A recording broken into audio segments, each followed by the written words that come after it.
mungkin dia juga sama itu.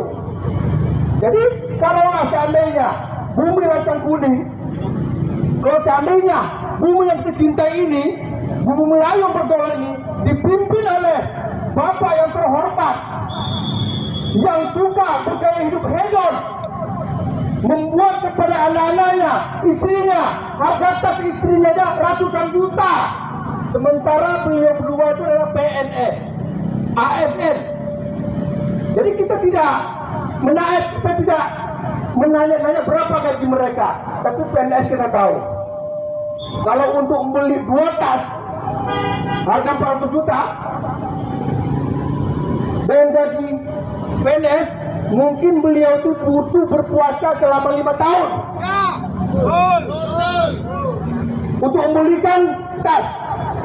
Dan untuk pesta anaknya yang katanya anaknya berpesta hari ulang tahunnya di ruko, katanya ruko, nama ruko itu Ritz-Carlton bintang 5, itulah rukonya. Jadi hal yang begini sudah jelas pembengak. Kalau seorang pembengak, kalau seorang berlaku hedon, yang berpoya, di Al-Quran kita juga dikasih tahu hidup yang atakasur itu berpoya. Itu tidak boleh, itu dilarang. Semua hidup yang dilarang yang akan menjabat PJ Gubernur Provinsi Riau, ini luar biasa ini, mencoreng muka seluruh bangsa Melayu Provinsi Riau.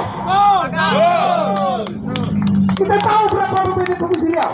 APBD Provinsi Riau berkisar antara 9 triliun sampai 13 triliun per tahunnya.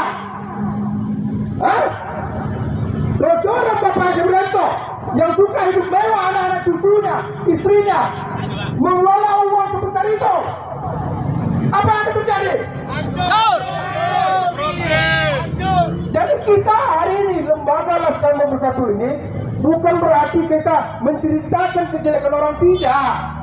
Tapi kita ingin membuka pikiran saudara-saudara kita agar peduli dengan bangsa Melayu ini, agar peduli dengan Riau ini, bahwasanya pemimpin-pemimpin yang akan datang harus orang-orang yang amanah, harus orang-orang yang sesuai dengan keberadaban adat istiadat Melayu. Tidak boleh hidup seperti itu. Ini tidak bisa terjadi.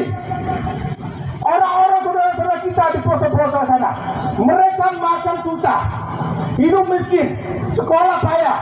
Itu saja jauh di pelosok. Di Tenayan Raya, saudara-saudara kami Tenayan Raya, Kulim, yuk Pura sana, mereka tak sanggup menyelamatkan anak-anaknya. Mereka hanya bisa bapak makan, kerja pagi, makan siang, malam besok kalau penanggung bisa makan. Sementara calon pemimpin yang mau diusung itu hidup gaya hidup seperti itu. Apakah ini benar? Ya. Apakah ini bisa kita terima? Ya. Oleh karena itu kita menyatakan menolak Bapak S.M. Rianto itu menjadi PJ Gubernur Provinsi Riau. Ini kalau sempat beliau itu menjadi PJ Gubernur, ini semakin amburadul ini. Dulu oke, ya. Lembaga Laskar Nomor 1 dulu belum ada, masih kecil. Sekarang kita akan mengambil andil, kita akan menjadi perusahaan negeri, kita akan menentukan pemimpin-pemimpin Riau ke depan, orang-orang yang amanah.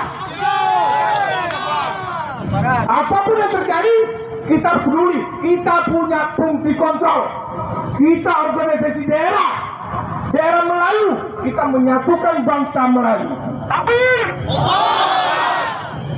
Jadi jangan kira pemain kita menceritakan kejelekan, tidak. Kita hanya ingin mengajak saudara-saudara kita Provinsi Riau ini buka mata, buka telinga, gunakan hati untuk berpikir bagaimana supaya generasi-generasi Melayu Riau ini ke depannya hidup bisa normal. Layaknya seperti orang-orang yang hidup normal juga. Mereka bisa makan, bisa sekolah, bisa berobat. Nah, kalau sudah seperti ini, kita belum lagi membicarakan tentang perusahaan-perusahaan yang memegang HGU. hak guna usaha yang dikasih izin oleh perizinan oleh Kementerian Perkebunan. Ya, ke pokok-pokok sawit. Tanah kita subur, sumber daya alam kita melimpah, tetapi hidup di atasnya orang-orang miskin.